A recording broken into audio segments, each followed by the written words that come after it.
Tyson, you figure after all of the podcasts and interviews we do, we know how to set this thing up, right? Because we're both dodo heads and we forgot to charge our laptops. So there you go.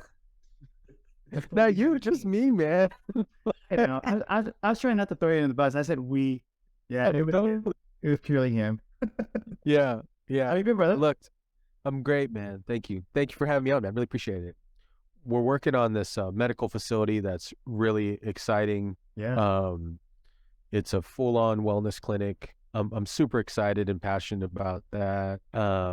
Working on some new projects in different states, and yeah, man, the content also has been like a really cool creative outlet. What about you, man? I do same. I mean, we set some high goals last year. Got pretty close to all of them. Ran into some issues with trusting the wrong people and stuff like that. But at the end of the day, man, it's part of business. We were one of the ones that did not. We came out of 2020. What is it? 2022. 2022 unscathed. Every project made money.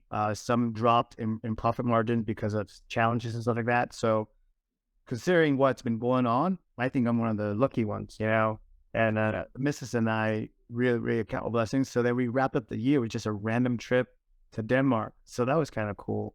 It was like the week before Christmas, we decided, let's hop on a plane to Denmark. Dude, that was cool. I saw you guys were in Denmark. I'm like, man, that's so rad, man. Like, is that your first time in Denmark? First time in Denmark. And for us, we were like, dude, where can we go? Because everywhere we go right now is wintertime. And, usually around this time, if we were going to go on vacation, we would plan a trip to Asia or that part of the world because it's summer over there right now. But to plan a trip across the world in a week's time, it was no bueno. So we said, where can we go where it's easy flight and everything is just smooth and easy. Everyone speaks English. So we're like, let's go to Denmark. Yeah, first time. People are super nice, dude. I think they have a reputation for being the happiest people ever or something like that. And then I fucking land back on JFK, by the way, as a layover coming home. And the first thing I stepped foot in TSA, I asked somebody a question, and the scowl and the anger that person had for me calling them, I was like, oh, welcome back to America, man. Anyway. America. Yeah. America. Have you been? Yeah. I've been to Switzerland. Really cool. Yeah. Started in like London, went up like to Germany, and dude, I don't even remember, man. There was just so many. And then we ended up in Paris, and then drove back down to London and flew out of London. That was cool. Yeah, it was. I remember that Switzerland because the creek ran through some village that we were staying at, and you could drink from the creek. Yeah. It was just so cool. I'm like, wow, this is amazing, man. Yeah. Where's your next trip, man? Dude, right now we are planning a trip to Turkey. Okay. The missus and I. This year we got Turkey on the books. We're taking my in-laws to Hawaii towards the end of the year. In Turkey, I always wanted to go to Istanbul. So it's funny you brought that up because I'm deep right now into history, and I've been watching. I just finished watching Rise of the Empire, the Ottoman, and it was how the Turkish Empire grew into power and how they conquered Constantinople and turned into modern Istanbul and stuff like that. So the history in it is pretty cool. But Turkey is a place I always wanted to go. So this year we're gonna hit that. I'm excited about that. That's cool, man. What other parts? I'm a history guy too. For some reason, I'm so drawn to Civil War. Oh, like the Civil War, Pennsylvania. Mm-hmm. On the bucket is Chicago for sure. And then Jen and I are looking at North Carolina, South Carolina stuff. That would be interesting to just go check out. Yeah, in the States. Yeah. Hey, the next time we hang out, I'm gonna put you on the spot. Any new places we should try out or what? I know we're both very food driven. We're foodies. People call me a foodie. I just call myself, I don't know, I'm hungry all the time. Yeah, dude, I like good food, man. Yeah. I don't know if you've been to this. There's this tapas spot. It's like Trace. I'll send you the link. Trace. Send me the link. Something with a C. Okay. And man, it is so good. The ambiance is dope. We're actually gonna go there Friday night, Oh, but nice. I'll send it to you right now. Have you been? Huh? Have you been? Or is that your first time? No, we go there like quite a bit. Oh, good. Um, they have great like they hand make their wine and all this stuff, bro. Wow. It's so good. The Spanish tapas, Latin. Yeah. I'm sending That, it to you right now, man. that's probably top three for me is tapas. Yeah, I like variety. You know me. I like variety. Yeah, wait, thank you. I'll check it out. I'll probably take on a date night or something like that. Yeah, you should definitely check it out. I'm a fan of variety too. What spots are you looking at? Yeah. Or have you been to? It's been a while because I wanted all the hype and everything to die down. I finally got myself over to Resorts World. And one of the first places we went to is a Mexican Spanish place called Viva. I don't know if you've been or not. No, I've seen it on TikTok. Dude, bro, it's so good. It's gonna be my to-go place whenever anyone is in town. It'll be the first stop. Had some friends in town over the weekend 2 weeks ago. We took them there and it did not disappoint. They have this quesadilla that is cooked in a pizza oven. So there's a smokiness to it that typical quesadillas don't have. And then they have this, God, I forgot what fish it is. I don't know if it's a branzino or what, but this whole fish on this like tamarind grilled salt, bro. I'll go right now. I'll tell you. But Are you more of a are you more of like exquisite food, like grade A, or are you open to going to like some not necessarily C grade, but you know, they have an A grade, but it's clearly C grade. dude, I was born in Vietnam, brother. Come on. I eat off the street. I love it all. I love it all. And that's why I think for me, I love traveling so much is like Olive, we never really stay at anything fancy, classy. We love the Airbnb life, right? So we'll get an Airbnb and we'll go into town. You know, we'll do one night or 2 nights or something kind of high end, but we want to eat street food. We want to go down and dirty with grandma's cooking. We've been together 13 years of travel, 15 years, but 13 years of travel together. She's only gotten sick once. So that's a pretty good track record. I've never gotten sick from food. She's only gotten sick once because she drank the water. But no, dude, I like the questionable stuff. I like the thumb in the soup bowl. I'm good with that too. Oh yeah, I'm good with all of that, man. Yeah. I'm good with all of that. In Mexico is the only time I got sick, man. I think it was because of the crickets I ate. I had like street chili crickets. How was that? It was good, but I think I ate too many and then I probably drank the water. They said I could drink it because it was hot, but I don't know. I had mad diarrhea, man. Yeah, it's the water, bro. Yeah. Only time you should drink the water is when it's blended with alcohol. The alcohol kills it. Yeah, that could be it. That's fine. So you guys stay in Airbnbs when you guys do international travel? Yeah, we try to. We typically try to do, whenever we go, we got to make it worth our time. So if we go, if it's a flight that stretches a long time, then we're staying, 2.5 weeks, what have you.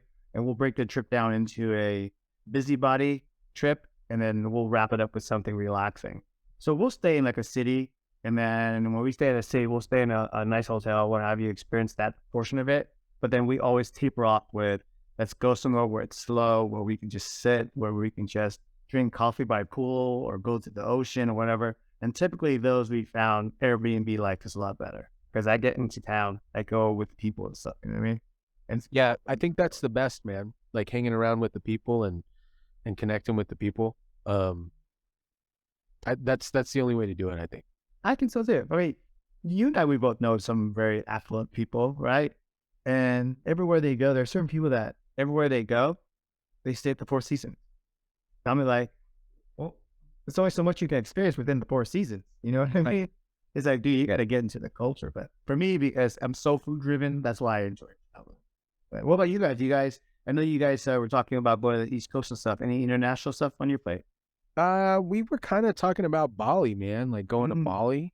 I'm down to go to Bali and Costa Rica again. I like Costa Rica. Have you been to Bali? That is our favorite place in the world. Yeah, okay. Autumn's been 6. I've been 4, I think. Wow. Yeah, we almost bought a place we were working out the logistics right before COVID. We almost bought a place to actually Airbnb. So the way they do it is, they don't let foreigners own the property, but you can do a long-term lease. So you can do like a 20-year lease, Oh, wow. Yeah, and people go, well, why would you do that? You don't have any equity. But the real estate is different than here. You're buying it for like 50 grand, and you're doing an Airbnb, and then you have a spot every time you go. You know what I mean? So that's something we're looking into. So we might be doing that once the world fully opens back up, because I think they still have some minor restrictions in terms of COVID Yeah, I think vaccinations and stuff. So I don't know. yeah, I think that the travel, man, like to go to those places, like you said, there are some restrictions. Like the Philippines, I heard is super beautiful. Yeah. It is super beautiful. Um, but there's so many travel restrictions there. Like people still have to get vaccinated, and they're checking Yeah. times where you can get in and out of the city. Yep. So Yep. this So hopefully, it's tough. hopefully this is the last year of that. For us, it is what it is. Everyone has their own choice. For Autumn and I, we were never vaccinated. Probably won't get vaccinated at this point. Why? No, Yeah. no. Yeah. So for us, it's like there's a lot of restrictions on certain places, but the world's over here. And that's probably why we went to Denmark. To Denmark, like you walk there, there's no restrictions. Now that we brought that up, this is going to be attacked by YouTube watch bastards. Leave it alone. You can say, "Oh Jesus." They're gonna be like, nope. You said shot. No shit. No shit. Hey man, tell me a little bit more about your health facility. I know you've been talking about it for a couple of years. As long as I've known you, you were in the works of that. So you got it open, and what's going on with that? The details. Yeah. It's so it's a mental health wellness clinic. We service all different types of therapies. So whether it's talk therapy, relationship type therapy, adventure based therapy, and then we also have psychiatrists on staff where we just got approved to do ketamine treatment Mm. for anxiety, depression, Yeah. pain, and that's something that we're heavily leaning into in this space. And we also got approved for psychedelic clinical based therapy also. So Wow. yeah, it's been a process, man. The license took about a year, little over a year, and yeah, it just kind of coincides with the housing portion because I have some transitional homes, and yeah, it's I don't know, man. God, universe is pulling me in this direction, man. Yeah. I'm just walking the path, man. I don't know what I'm doing sometimes, but I don't think that's okay. That's part of it, though. You're supposed to discover as you go. But as long as I've known you, you've always been an advocate for, talking about mental health, supporting, mental health and stuff like that. And I think honestly, it's not what's the word I'm looking for? It's not a hidden thing anymore. I think people are more open to discussing it. You know what I mean? So yeah. you guys opening that is just phenomenal. Religious talk? You don't let me ask. I don't necessarily associate with a direct religion.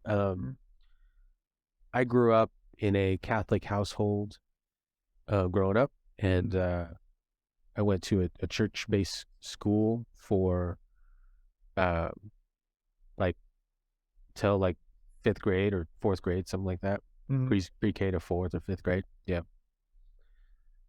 So now I don't necessarily associate with a religion, but I'm spiritual. Yeah. Yeah. I was just kind of curious because when I hear you talk, you do reference God.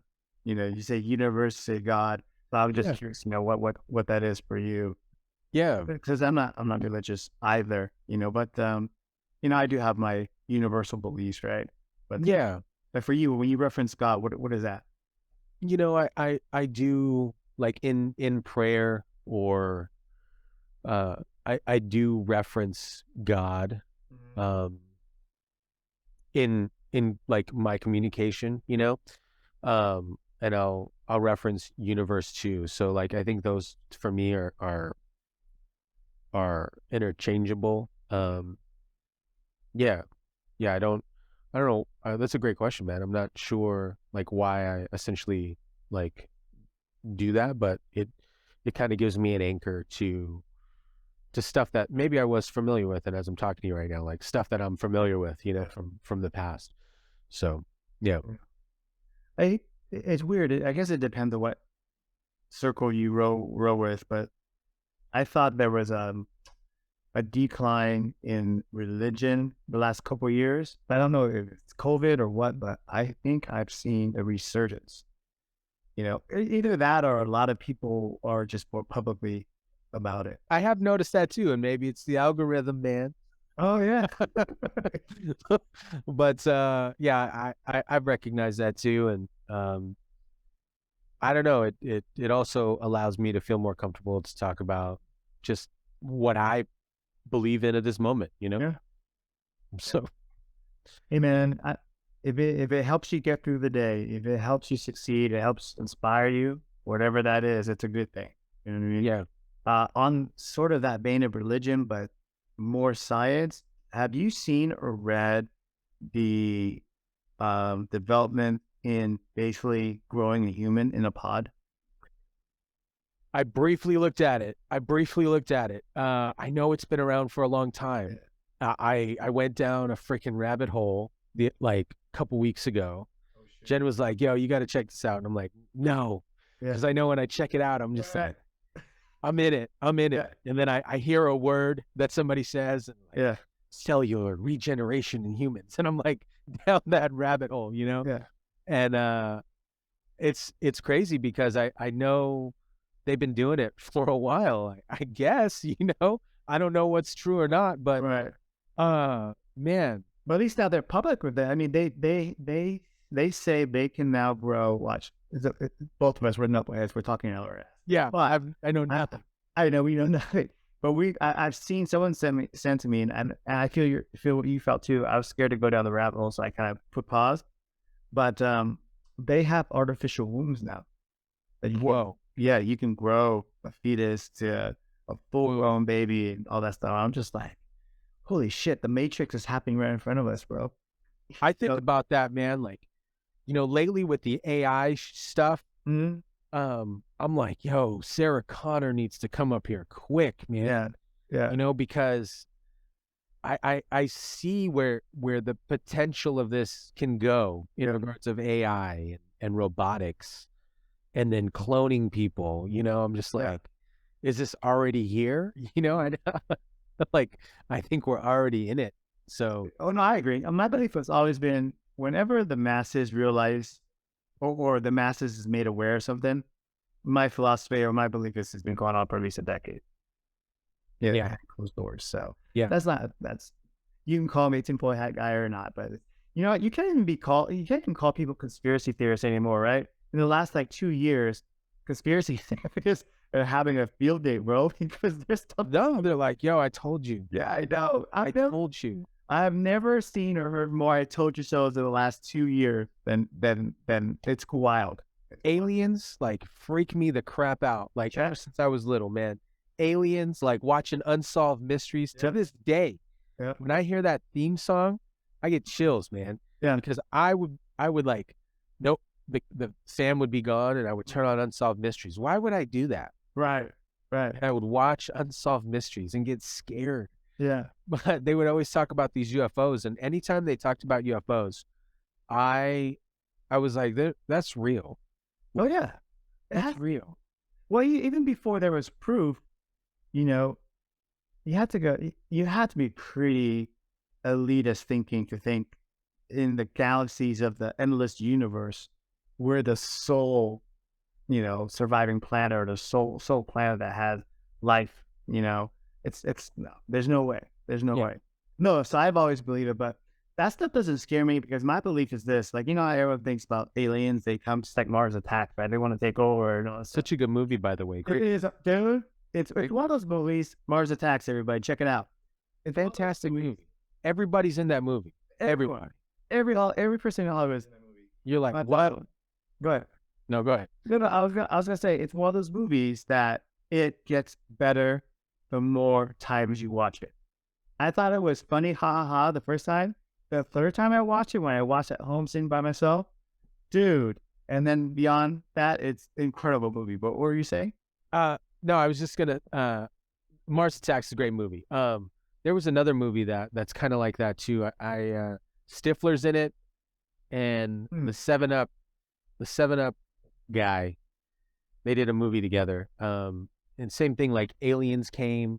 Yeah. They were mutating out of a cell or something. It was crazy. Like that one was good too. I can watch that one the same and feel the same way like Mars Attacks. Like I recently rewatched Mars Attacks not too long ago, and I found more people in there than I was like, what? Because Sarah Jessica Parker's in it. Isn't like Jason Bateman in it or something? Yeah. And like just there's a bunch of people. Yeah. It's great movie. Great. It's just one of those things where producers got together and say, "Hey, we need an excuse to throw a party. Everyone come and just show up." They've done like that. It was fun. Kind of like This Is the End. Yeah. Jonah Hill, right?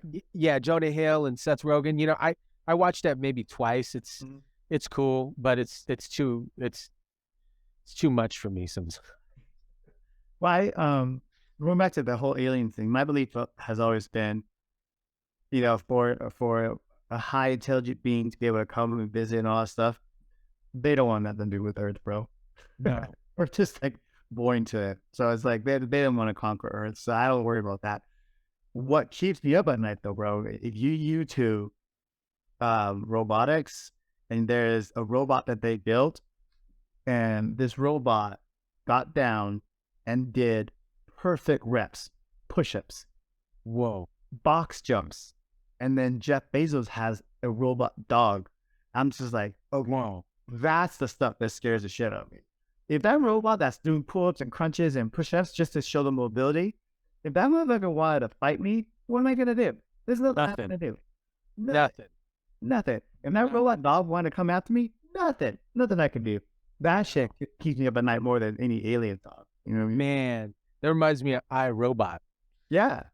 iRobot. I recently got my grandma an Alexa. I got her one for Christmas, like a Alexa show, so I can call her and stuff, and she loves it. But I'm just like, wow, I just gave my grandma like an AI system, like 100%. And she's like talking to it, and she's like, oh my gosh, like she's so nice and sings these songs for me, and I'm like, oh no. Yeah. She's nice until they take over and Alexa, you go, Alexa, open the door. I know. Oh, we're out. Nope, go to bed. Alexa tells you to go to bed. Yeah, right. I was at my friend's house, and then I was hanging out with her and her husband, and then the kids were being super loud. And she out of nowhere went, Alexa, tell Gage to close his door. And Alexa goes, Gage, Mom says close your door. I was like, whoa, beat the button, dude. Whoa.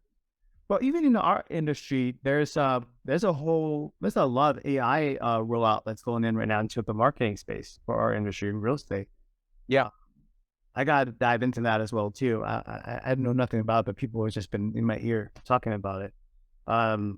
Interesting, man. Yeah, it's super cool, man. Have you seen any of that stuff or what? Yeah, we're like diving heavy into that because it's really cool for some copywriting features. Like it's a cool additional person to kind of bounce, not even person. It's additional thing to bounce ideas off of. Yeah. Especially if you're working on, I found it incredibly useful for copy and like video sales letters and content ideas. Yeah, super cool. Because it not necessarily the one click does it all, but it gives you ideas and baselines, and you can evolve around those baselines. Yeah. And it's really cool. It's really cool. Where do you see this thing evolving? I think that in regards of AI itself, right? Yeah, or just the AI itself, and then even in our industry. I think AI can replace a lot of like entry level jobs. Yeah. I think that's where we'll be at. And like entry level tasks and stuff. And in the real estate space, I think there's a huge, opportunity to evolutionize how people view or do marketing. Yeah. Um, and then you can reduce bodies. You can get an AI in there, do tech support or telephone support, and lead a person down a funnel to get the closed deal. You can do that now, but I think it'll change the way that the real estate space does marketing. I, whenever you talk about future stuff, you can't look. I'm 46. I can't look it through my eyes. I enjoy a good relationship with a realtor. You know, for our business, for our fix and flip business, and even our rental portfolios, half of the stuff I find through a realtor pocket listing. So the value of a realtor for me is still very high. Um, but I also realize that there are kids right now that are 15 that in 10 years, that when they maybe try to buy their first home or do their first transaction, even if they go out and try to rent a house or an apartment, everything's going to be app driven. Yeah. Everything's going to be AI driven, right? Right now, I think Carvana, I think right now, if you go to Carvana, you can literally buy a car, do all your paperwork, sign all that stuff on your app and your phone, and literally walk in there and get a key. Yeah. I think they're going bankrupt though. Oh, yeah. Yeah. So maybe it's not bad example. But you know what, though? The first roll out of everything is going to be challenging. 100%. I think the concept of that is going to be normalized, right? Yeah. So if you can do that with buying a laptop through Amazon, or you could buy a car through Carvana or any other entity, why can't you just go online and do a virtual tour and get some AI feedback or whatever it is, your virtual assistant to do the tour for you, and then just close escrow and there, and they ship you the keys and you go there. You know what I mean? Yep. Yeah. I do feel that. And as you're talking, I'm just thinking like travel agents. Travel agents are a specialty, a service, right? And then you think of like life insurance policies, specialty service. I feel that an agent will be of that also, like working with specialty clients, investors, a first time buyer or a person that just was like, oh, I see this deal on Zillow. Yeah. Make an offer, and then they accept the offer and so on and so forth. Keys get shipped to you. Yeah. My nephew, my oldest nephew is 6 right now. When he's 26 in 20 years, he's going to be like, why did you have to talk to somebody to get some stuff done? Didn't you just push a button or 2 or 3 at most? Yeah. So I look at that and I go, all the service industries, all the, relationship driven industries, that's going to be very interesting because those guys, their relationship with people are going to be totally different than you and I. Yeah. Whereas in mine. So I don't know, man. We try to stay the cusp of it, but hey, for you, is there an end game, or you just kind of just going as lactation? With life? Yeah, no, with life, because I know what the end game for everybody is. I'm talking about just in business in general. Is there a number? Is there a business size? Is there an entity that you want to build that you go, okay, that's good for me, I'm gonna ride to the sunset? Is there even that, or do you just keep going? Man, I like experience, kind of like what we were folding in a little bit earlier. Is I like experiences, and right now, for me, in regards to the wellness clinic, it's to open up 2 more clinics by the end of next year, because everything will be, we're all solid on license, and that was the most grueling part. Yeah. But in 5 years, who knows kind of what the future holds in that space, Yeah.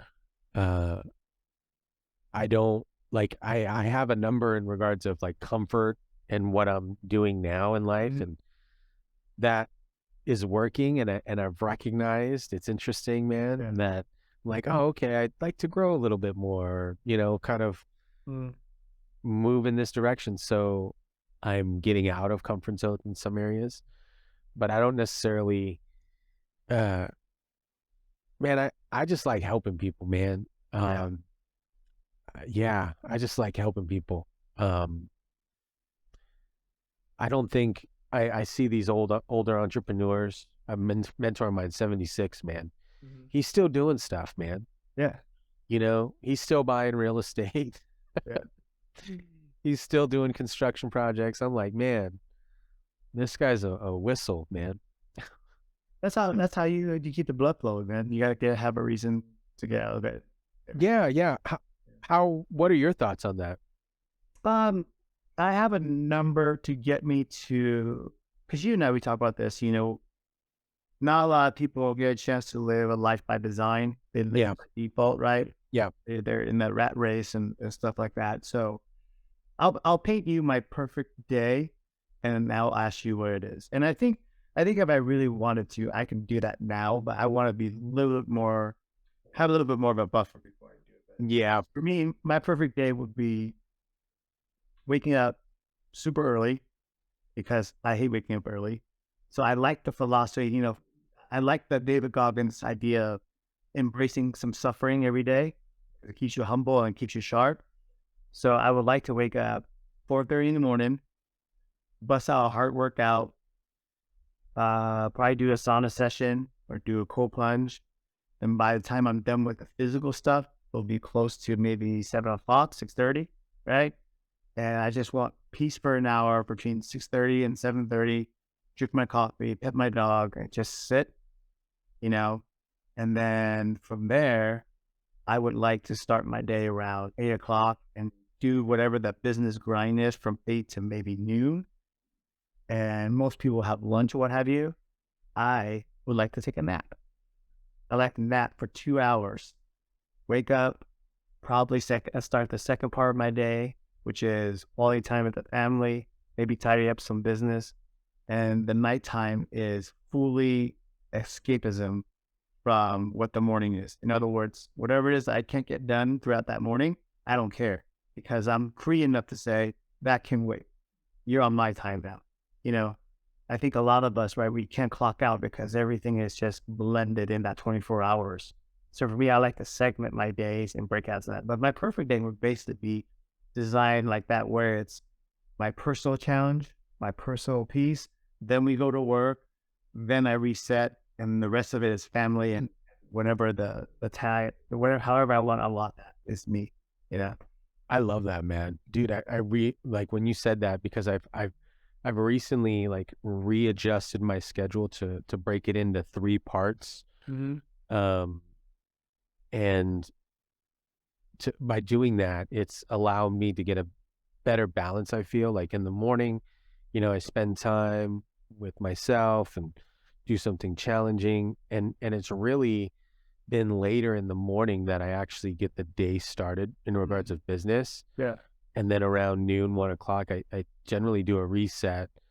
And then I've been I've been applying the practice of like quick prayer and meditation, like, right when I wake up at noon or 1, and then at 6, just kind of recapping the day. Um, yeah. As you're talking, man, like going and creating and cultivating an experience of life, how your day would look Yeah. is that's the gem, It is. And you know what's weird about that? And as you and I have achieved some level of that already, people don't realize they have all this grand majority, and I try to preach this to people without trying to be preachy, is that if you really sit down and draw out the financial numbers for you to have breathing room, for you to have some freedom, people have these extraordinary numbers in mind. Like a lot of it, dude, is for some people an extra 5 grand a month, 10 grand a month, 15 grand a month. And in business and in entrepreneurships, those numbers are very minuscule. They're very achievable. I sit down with my friends and stuff all the time. They're like, God, I wish I had 10 million bucks. I'm like, yeah, me too. But then why? What are you going to do with it? Well, I can just relax and not do this and not. I'm like, bro, you don't need 10 million to do that. You need an extra 8,000 a month. How are you going to make $8,000 a month? You need an extra 5. You need an extra 3, and it really shocks people when they really sit down and draw it out. And you're right. I mean, I'm sure you've experienced that, right? Yeah, yeah, yeah. It's funny, because just like what you're saying, bro, it's like, and some people it's not even 8, it's like for some it's 3 or Yeah. 5, and it's like, okay, like super achievable. Like Mhm. you have a W-2, like, yo, you can sell a couple things, you can create a small side business, like Mhm. there's a lot of cool revenue that can come from that. So, um, yeah. And like what that gap provides for somebody is huge. An extra vacation, Yeah. extra car payment or whatever you want to spend your money on. A wife coming home from work, no daycare. If you got kids, Yeah. one of the spouses can stay home with kids and raise kids versus daycare. I mean, it's yeah. You sit down, you draw those numbers.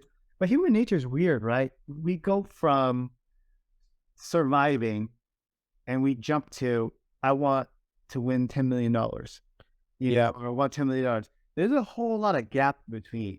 Oh yeah. For some reason, we always overlook. And then I've been, I'm guilty of that myself.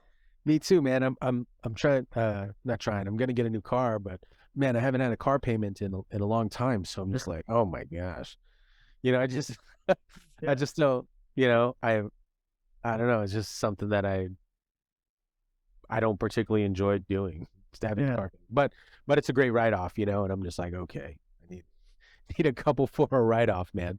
No, I hear you. I hear you. I mean, it's you know, That's a different game too, man. Like the tax game. yeah, yeah. So I trust my CPA. So I do that. I was great. Should I spend it on this? How can I write this sucker off? But yeah, it's one of those things. It's like, dude, like I try to encourage people to do that. Just sit down and figure out what is it that you want. Like everybody sits there and they wish for that 10 billion, 100 million. Like chances are, bro, you're not going to get it.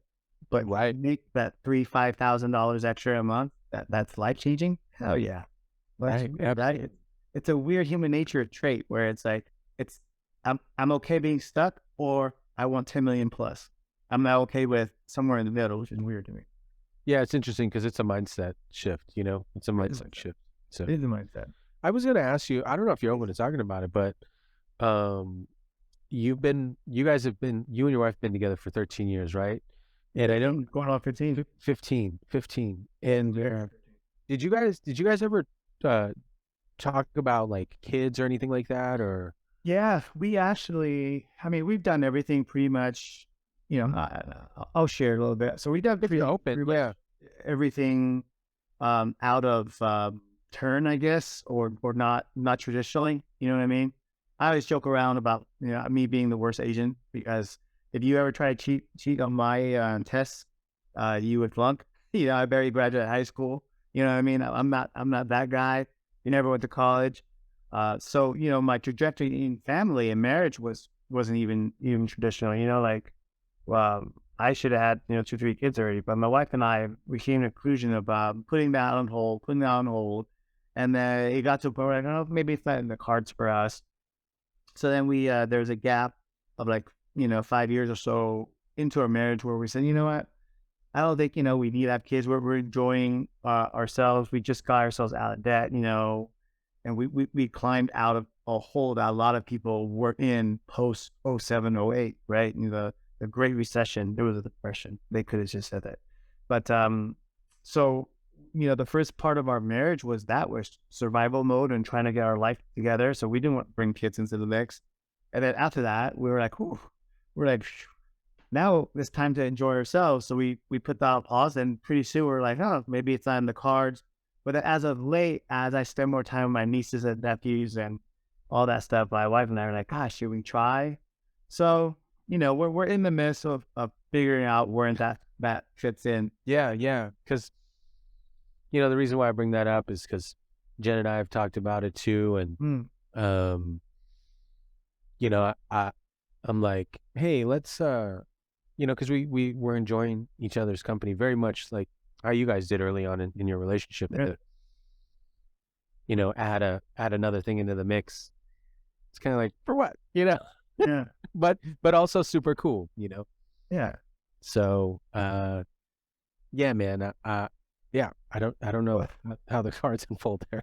No, it's cool, man. It's funny because we're joking about this with my sister and some of our best friends, that have kids and stuff. We're really close to a set of our best friends' kids. They're a lesbian couple, so when they did in vitro and all that stuff, we were there every step of the way.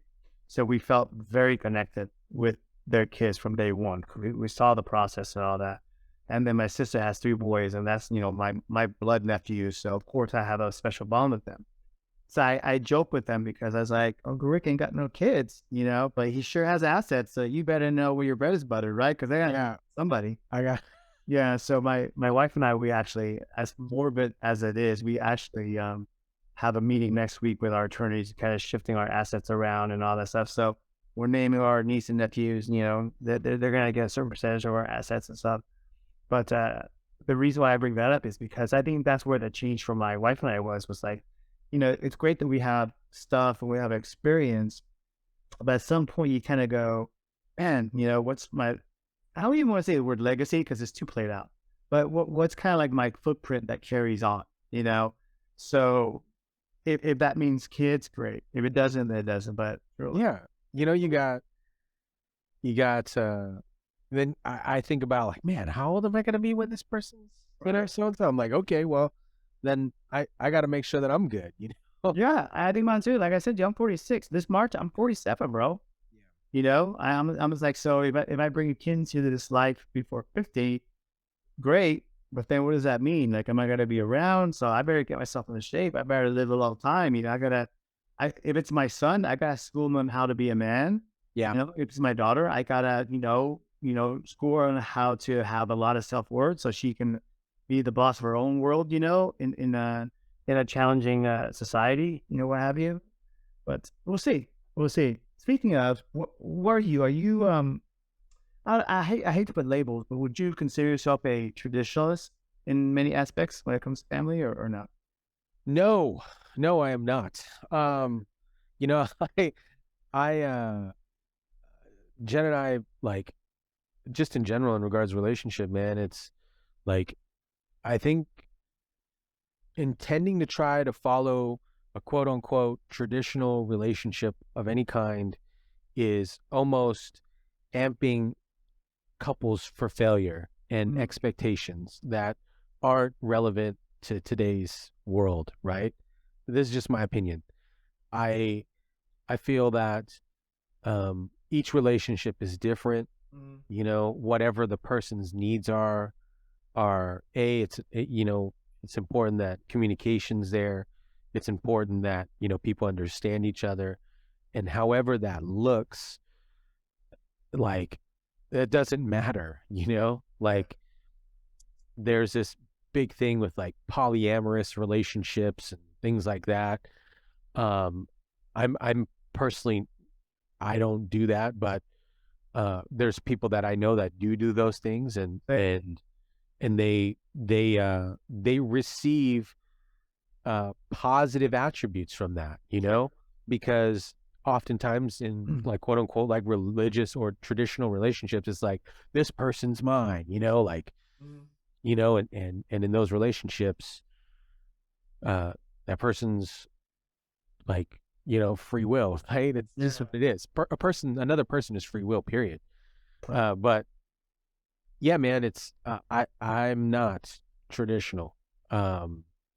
We don't do things traditionally, like even like household stuff. Like, I enjoy to cook.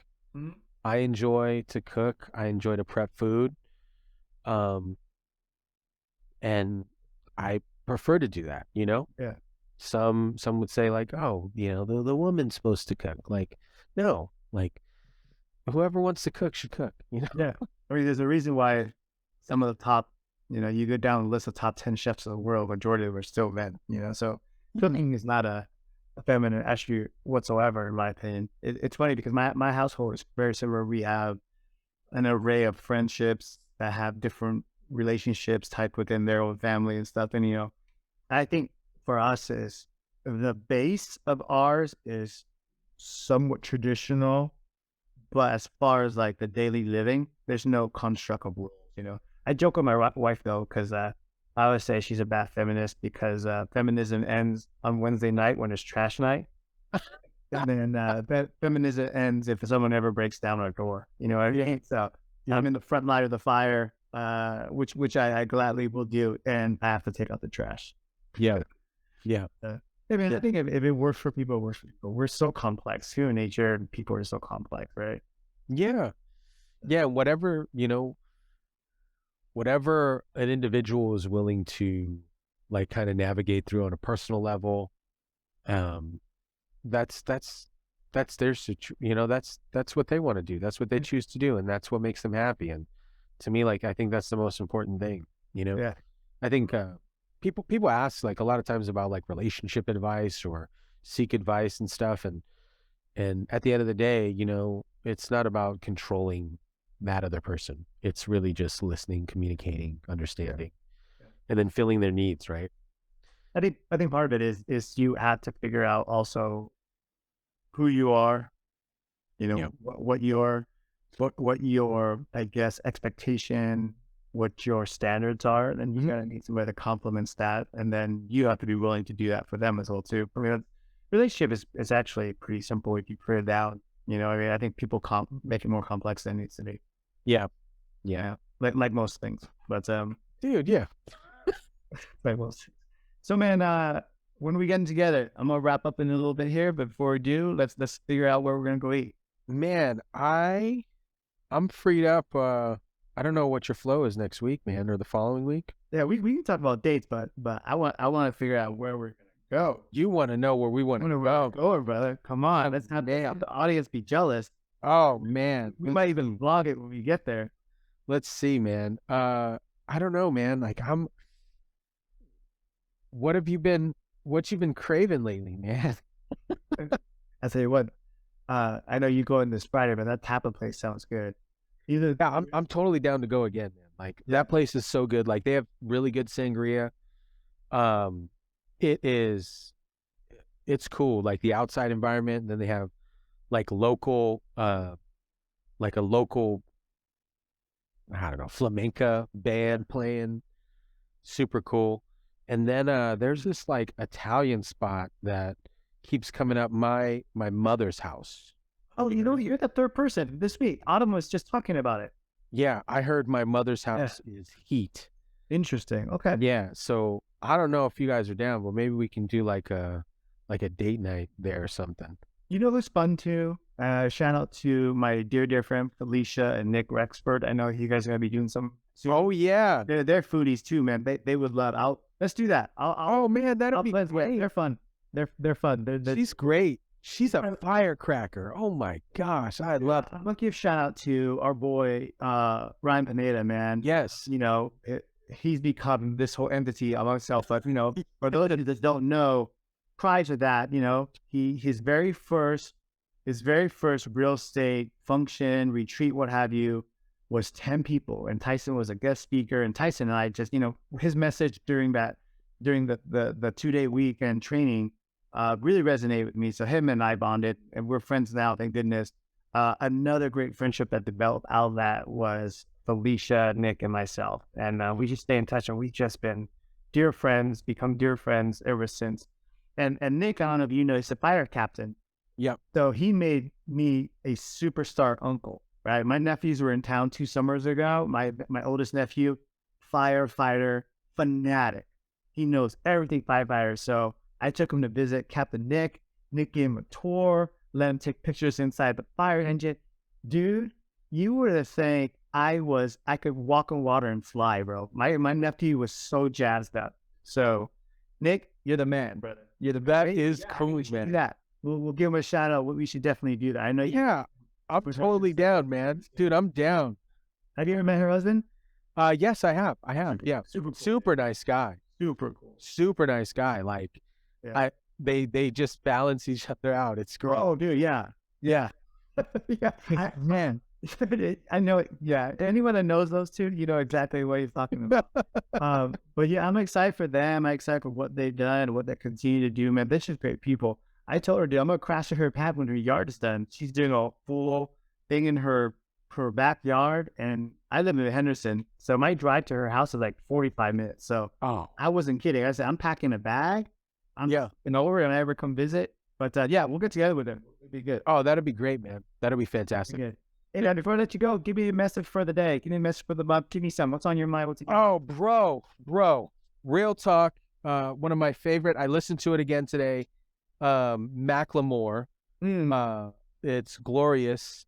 And he says a line in there. It's, I heard you die twice. Once is the first time that they bury you in the grave, and the second time is the last time somebody mentions your name. And, you know, that I listened to it again this morning, and I'm just like, wow, so important for me to cultivate genuine relationships, build a solid structure of like outreach and expressing gratitude to friends, families, all the things, man, because people remember you by those things, you know, not so much the material that you left behind. That's beautiful, man. So if you want to live forever, you do the good things that, you know, go through the test of time. Yeah, yeah, man. Or just have a hit single, you know, like a really cool. Well, that too. Be one hit wonder. That's Yeah. right. You know, Whatever. the Macarena, man. I'm about to let you go, brother. Thank you so much for the time. We'll connect offline. And yeah, I think it's time to break bread in the new year. Yes, thank you, man. Brother, Hey. thank you so much for having me out, man. Really appreciate you. And I'll hit you up. I'd love to see the studio too. Okay, sounds good, man. All right, chat soon. Okay.